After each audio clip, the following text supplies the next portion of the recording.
तो चलिए आज मैं आपको बताऊंगी कि आप PMMVY की जो ड्यू लिस्ट है उससे आप अपने फॉर्म्स को कैसे भर सकते हैं, यानी कि जो आपके एलिजिबल बेनिफिशरीज़ हैं आप उनका फॉर्म कैसे भर सकते हैं। तो इसके लिए आप PMMVY की साइट पर लॉगिन करेंगे और लॉगिन करने के बाद आपके पास कुछ इस तरह का इंटरफेस आएगा। तो इसके लिए हम यहाँ पर जो 3 लाइन्स है यहाँ पर जाएंगे और यहाँ पर जाने के बाद हम डेटा एंट्री में जाएंगे और डेटा एंट्री में जाने के बाद हमारे पास यहाँ पर ये दिख रहा है due list of potential beneficiaries from पोषण ट्रैकर। तो हम यहाँ पर जाएंगे और यहाँ पर जाने के बाद आपके जितने भी बेनिफिशरीज हैं जो आपने पोषण ट्रैकर पर रजिस्टर किए हुए हैं, प्रेग्नेंट और लैक्टेटिंग, उन सभी की लिस्ट आ जाएगी। तो आप यहाँ पर देख सकते हैं कि यहाँ पर किसका पहला बच्चा है और जिनका फर्स्ट चाइल्ड नहीं है, यानी कि जिनकी सेकंड, थर्ड, फोर्थ या कोई भी डिलीवरी हो, वहाँ पर इज़ फर्स्ट चाइल्ड नो लिखा हुआ है। अब यहाँ पर हमारी एक बेनिफिशरी है अंजलि, इनकी डिलीवरी हो चुकी है। इनकी डिलीवरी 28/8/25 में हो चुकी है। तो हमें इनका फॉर्म भरना है। तो हम इनका फॉर्म भरने के लिए यहाँ पर रजिस्टर पर जाएंगे और रजिस्टर पर जाने के बाद अब आप देखेंगे कि यहाँ पर इनकी डिलीवरी 28/8/5 को हो चुकी है और आप यहाँ पर देख सकते हैं कि LMP के अनुसार भी इनकी डिलीवरी 28/8/25 के आसपास हो चुकी है। तो अब हम यहाँ पर नंबर ऑफ लिविंग चिल्ड्रन 1 करेंगे। 1 इसीलिए करेंगे क्योंकि इनकी डिलीवरी हो चुकी है और ये फर्स्ट चाइल्ड का फॉर्म है। इनके बेबी गर्ल हुई है तो हम इस बॉक्स को टिक करेंगे और टिक करने के बाद जो यहाँ पर नाम दिया हुआ है, हमारा नाम बिल्कुल एज़ पर आधार होना चाहिए। तो हम एक बार यहाँ से नाम को चेंज करना चाहें तो हम चेंज भी कर सकते हैं। तो नाम डालने के बाद हम यहाँ पर जो दिया हुआ है फेशियल रिकॉग्निशन थ्रू पोषण ट्रैकर, इस पर जाते हैं और इस पर जाने के बाद हम देखते हैं कि हमारे पास मैसेज आ गया है कि please get your bank account seeded with Aadhaar and DBT enabled, यानी कि इनका अकाउंट आधार सीडेड नहीं है। तो हम यहाँ से इसे ओके कर देते हैं और आप देखेंगे कि इनका आधार भी ऑथेंटिकेटेड है। इसके बाद हम फिर से यहाँ पर जाते हैं और यहाँ पर जाने के बाद आप देखेंगे कि इनका पोषण ट्रैकर पर फेस रिकॉग्निशन भी हो चुका है। तो हम यहाँ से ओके करेंगे और ओके करने के बाद आप देखेंगे कि इनका फ़ोन नंबर यहाँ पर ऑलरेडी आया हुआ है। आप चाहे तो यहाँ से फ़ोन नंबर चेंज भी कर सकते हैं और आप देखेंगे कि इनकी LMP भी यहाँ पर 9/12/24, तो इसके अकॉर्डिंग इनका बेबी हो चुका है और इनके बेबी का डेट ऑफ बर्थ है 28/8/25। लेकिन आप ध्यान दें कि यहाँ पर इनको अभी पेंटा 3 नहीं लगा है और आप देखेंगे कि इन्हें अभी पेंटा 3 लगने का टाइम भी नहीं हुआ है। तो हम यहाँ पर बच्चे का डेट ऑफ बर्थ फिल करेंगे, यानी कि और सभी डिटेल्स फिल करने के बाद यहाँ पर हम बच्चे का डेट ऑफ बर्थ फिल करेंगे। जैसे इन बच्चे का डेट ऑफ बर्थ है 28/8/25, तो हम यहाँ पर 28/8/25 करते हैं और आप देखेंगे कि हमारे पास जो इम्यूनाइजेशन डिटेल्स हैं वो ओपन नहीं होंगी। वो ओपन इसीलिए नहीं हो रही क्योंकि अभी पेंटा 3 लगने का इनको टाइम है। तो हम यहाँ से सिलेक्ट हॉस्पिटल, यहाँ पर गवर्नमेंट हॉस्पिटल में हुआ था, यहाँ पर हम हॉस्पिटल का नाम डाल देते हैं। हॉस्पिटल का नाम डालने के बाद हम जेंडर, यानी कि मेल है कि फीमेल है, फीमेल कर देते हैं और फिर आप फॉर्म को जैसे फिल करते हैं आप आसानी से फिल कर सकते हैं। तो मैं अब आपको एक और बेनिफिशरी का दिखाती हूँ। तो हम यहाँ से बैक जाते हैं और बैक जाने के बाद अब मैं आपको हमारी ये सेकंड बेनिफिशरी है अंजू, और यहाँ पर आप देखेंगे यहाँ पर है इज़ फर्स्ट चाइल्ड नो है, यानी कि अब इनकी यहाँ पर ये सेकंड डिलीवरी है और इनको सेकंड डिलीवरी में बेबी गर्ल हुई है और ये एलिजिबल भी हैं। तो हम यहाँ रजिस्टर पर जाएंगे और रजिस्टर पर जाने के बाद आप देखेंगे कि मेरा यहाँ पर by default second girl child पर सिलेक्ट है। तो हम यहाँ पर नंबर ऑफ़ लिविंग चिल्ड्रन में 2 करेंगे। 2 करने के बाद हम यहाँ से इसे टिक करेंगे जो हमारे पास ये दिया हुआ है, PMMVY is a component of mission शक्ति। फिर हम यहाँ पर जो नेम है, नेम हमारा बिल्कुल एज पर आधार होना चाहिए। तो मैं नाम को एक बार दोबारा से डालती हूँ। नेम डालने के बाद हम यहाँ पर जो हमारे पास दिया हुआ है फेशियल रिकॉग्निशन थ्रू पोषण ट्रैकर, हम इस पर जाते हैं और इस पर जाने के बाद आप देखेंगे कि इनका अकाउंट भी आधार से एडिड नहीं है। तो हम यहाँ पर इसे ओके करते हैं और इनका आधार ऑथेंटिकेटेड है, तो इनका अकाउंट आधार से एडिड नहीं है, तो आप इन्हें अकाउंट आधार से एडिड करवाने को कह दें। अब हम यहाँ पर जाते हैं फिर से फेशियल रिकॉग्निशन थ्रू पोषण ट्रैकर। तो आप देखेंगे कि इनका भी पोषण ट्रैकर पर FRS हुआ है, तो हम यहाँ से इसे ओके करते हैं। ओके करने के बाद आप देखेंगे कि इनका डेट ऑफ बर्थ भी ऑलरेडी फिल्ड है, मोबाइल नंबर भी फिल्ड है और जो फील्ड यहाँ पर डिसेबल्ड नहीं है हम उन्हें ठीक कर सकते हैं। और आप देखेंगे कि यहाँ पर इनकी LMP भी दी हुई है, यानी कि LMP जो आपने पोषण ट्रैकर पर इनकी LMP दर्ज की हुई है वो यहाँ पर ऑलरेडी एंटर्ड है। और जो भी डिटेल्स यहाँ पर ऑलरेडी एंटर्ड हैं ये सभी डिटेल आपने पोषण ट्रैकर पर जो डेटा फिल किया है वहाँ से ली गई हैं। तो आप देखेंगे कि इनकी LMP है 9/10/24, तो उसके अनुसार इनकी बेबी का जन्म भी हो गया है और उनको पेंटा 3 भी लग चुका होना चाहिए, यानी कि इनका पेंटा 3 का भी टाइम हो चुका है। तो अब जब मैं यहाँ पर बच्चे का डेट ऑफ बर्थ डालूंगी तो आप देखेंगे कि यहाँ पर मेरे पास जो वैक्सीनेशन डिटेल्स हैं वो भी ओपन हो जाएगी। तो हम बच्ची का डेट ऑफ बर्थ डालते हैं। इनका डेट ऑफ बर्थ है 19 जून 2025। तो हम यहाँ पर इनका डेट ऑफ बर्थ डालते हैं और डेट ऑफ बर्थ डालने के बाद आप देखेंगे कि मेरे पास यहाँ पर वैक्सीनेशन डिटेल्स भी ओपन हो गई हैं, क्योंकि LMP के हिसाब से इनके बेबी का बर्थ भी हो चुका होना चाहिए और इनको पेंटा 3 भी लग जाना चाहिए। अगर बच्चे का डेट ऑफ बर्थ आप मान लीजिए, जैसे लास्ट केस था, मान लीजिए अगर बच्चे का डेट ऑफ बर्थ होता 19/9/25 तो आप एंट्री तो कर सकते थे, लेकिन वहाँ पर आपके पास वैक्सीनेशन डिटेल्स ओपन नहीं होती। वो आपके पास इसीलिए ओपन नहीं होती क्योंकि 19/9/2025 के हिसाब से, यानी कि बच्चे की डेट यदि 19/9/25 है तो बच्चे को टीका लगने का टाइम नहीं हुआ था। तो आप देखेंगे कि यहाँ पर LMP के अकॉर्डिंग हमारे बच्चे का जन्म भी हो चुका है और जन्म के बाद इनको पेंटा 3 भी लग जाना चाहिए था। तो आप यहाँ से इनकी ये सभी डिटेल्स फिल कर सकते हैं। अब हम यहाँ से बैक जाते हैं।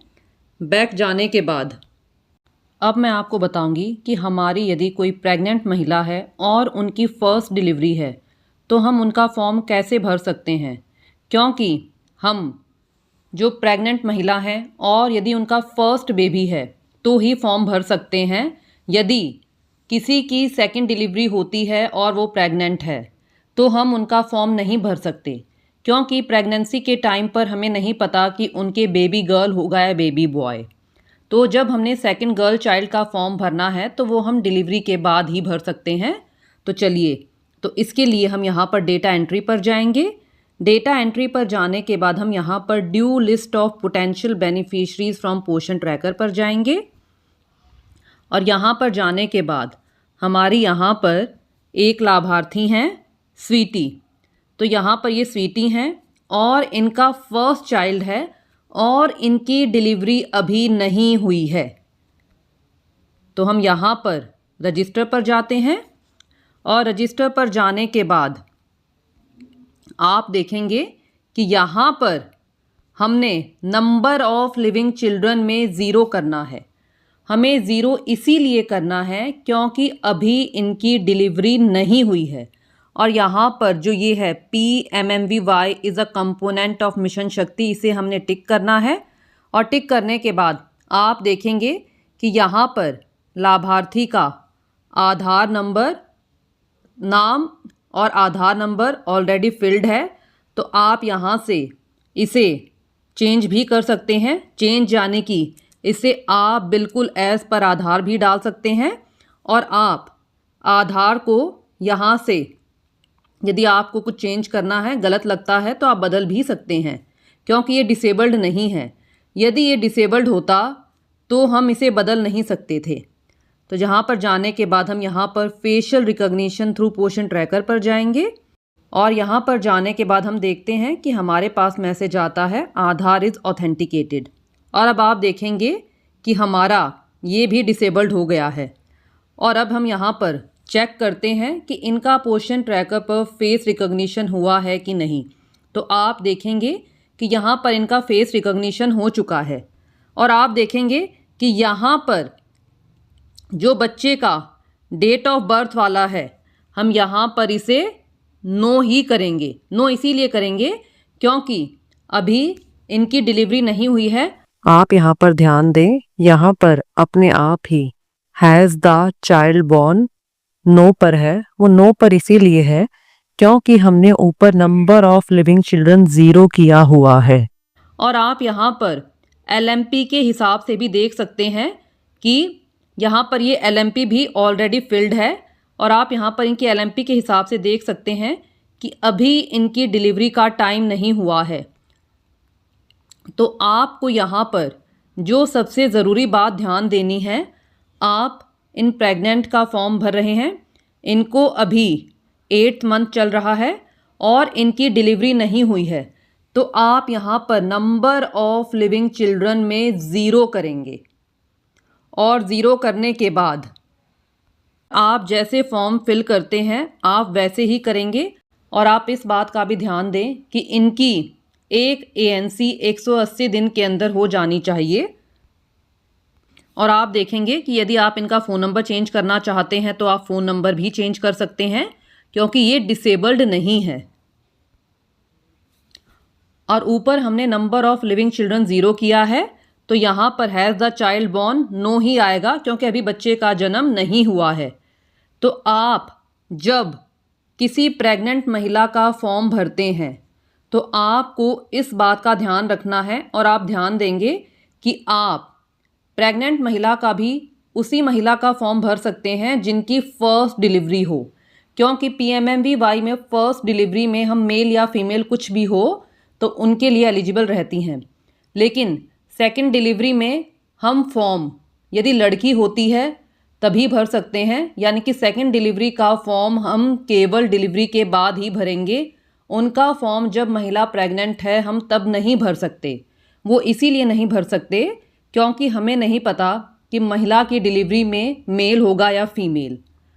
हम बैक जाते हैं और आप यहाँ पर इस बात का विशेष ध्यान दें कि जिन भी बेनिफिशरीज़ का आपने फॉर्म भरा है, यानी कि आपने उनके दोनों पार्ट्स A और B पार्ट्स इकट्ठे नहीं भरे हैं, तो आप उनकी वैक्सीनेशन डिटेल कैसे अपडेट करेंगे। तो उसके लिए आप यहाँ पर 3 लाइंस पर जाएंगे और 3 लाइंस पर जाने के बाद आप यहाँ पर डेटा एंट्री पर जाएंगे और डेटा एंट्री पर जाने के बाद आप यहाँ पर फर्स्ट चाइल्ड के लिए दिया ही हुआ है update child birth and immunization details, यानी कि जब आपके बच्चे के पेंटा 3 लग जाएगा तो आप यहाँ पर update child birth and immunization details पर जाएंगे और यहाँ पर जाने के बाद आपके जो भी बेनिफिशरीज़ हैं उनकी डिटेल यहाँ पर आ जाएगी। तो आप यहाँ से उनकी सभी डिटेल्स, यानी कि बच्चे का date of birth, male female और टीकाकरण की डिटेल यहाँ से एंटर कर सकते हैं। तो आप सभी ध्यान दें कि आप ऐसा ना करें कि सिर्फ A पार्ट भरने के बाद आप B पार्ट भरना भूल जाएं। उसके लिए आपने अपने जिन भी बेनिफिशरीज़ का सिर्फ पहला पार्ट भरा है, यानी कि वैक्सीनेशन डिटेल्स नहीं भरी हैं, तो जब उनको पेंटा 3 लग जाए तो आप यहाँ पर डेटा एंट्री में जाकर यहाँ से update child birth and immunization detail में जाकर उनकी सभी डिटेल्स अपडेट कर दें, यानी कि बच्चे का date of birth, male female, name of the hospital और वैक्सीनेशन डिटेल्स, यानी कि BCG, पेंटा 1, पेंटा 2 और पेंटा 3। तो आप सभी वर्कर्स इस तरह बहुत ही आसानी से अपनी ड्यू लिस्ट को क्लियर कर सकते हैं। ऐसा ज़रूरी नहीं है कि आप बच्चे का फॉर्म तभी भरें जब बच्चे को पेंटा 3 लग जाए, यानी जब बच्चे के टीकाकरण का प्रथम चक्र पूर्ण हो जाए। आप चाहे तो इन फॉर्म्स को पहले भी फिल कर सकते हैं, लेकिन पहले फॉर्म फिल करते टाइम आपको इस बात का विशेष ध्यान देना है कि आपने नंबर ऑफ लिविंग चिल्ड्रन में क्या करना है। यदि महिला प्रेग्नेंट है और उसका फर्स्ट बेबी है और हम उसका फॉर्म भर रहे हैं, यानी कि महिला की ANC भी हो चुकी है, तो उस केस में हम नंबर ऑफ लिविंग चिल्ड्रन 0 करेंगे। हम 0 इसीलिए करेंगे क्योंकि महिला की फ़र्स्ट डिलीवरी है और उन्हें अभी डिलीवरी नहीं हुई है। और फर्स्ट डिलीवरी होने के बाद, यानी कि बच्चे का फॉर्म यदि हम बच्चे के जन्म के बाद भरते हैं, तो हम वहाँ पर नंबर ऑफ लिविंग चिल्ड्रन में 1 करेंगे। तो चलिए मैं आपको एक बारी ये बता देती हूँ कि फर्स्ट डिलीवरी में हमारे इंस्टॉलमेंट किस तरह से मिलती है। पहले हमारी इंस्टॉलमेंट 3 किश्तों में आया करती, लेकिन अब हमारे इंस्टॉलमेंट केवल 2 किश्तों में ही आती है। यानी पहले जो हमारी पहली और दूसरी किश्त हुआ करती, उन दोनों को मिलाकर अब हमारी पहली किश्त आती है। तो पहली किश्त के लिए हमारी कंडीशन यह है कि यह राशि गर्भावस्था के पंजीकरण के बाद और कम से कम 1 ANC चेकअप करवाने पर दी जाती है। यानी कि फर्स्ट इंस्टॉलमेंट के लिए कंडीशन ये है कि प्रेग्नेंट महिला का रजिस्ट्रेशन होना चाहिए और उनकी 6 महीने के अंदर, यानी कि 180 दिन के अंदर कम से कम 1 ANC होनी चाहिए। और सेकंड इंस्टॉलमेंट जो कि हमारी 2000 रुपए की है, उसके लिए कंडीशन ये है कि ये बच्चे के जन्म के बाद मिलेगी और इसके लिए बच्चे के जन्म का पंजीकरण होना चाहिए और बच्चे के सभी जरूरी टीके, यानी कि टीकाकरण का प्रथम चक्र पूर्ण होना चाहिए। इसमें हमारा BCG हो गया, पेंटा 1, पेंटा 2 और पेंटा 3। और सेकंड गर्ल चाइल्ड के लिए हमारी इंस्टॉलमेंट फिलहाल अभी तक एक ही किश्त में आती है, वो भी 6000 रुपए की। तो आप इस तरह बहुत ही आसानी से अपनी ड्यू लिस्ट को क्लियर कर सकते हैं। तो मैं उम्मीद करती हूँ कि वीडियो आपको अच्छे से क्लियर हो गया होगा, और यदि आपके कोई डाउट्स हैं तो आप कमेंट्स में पूछ सकते हैं।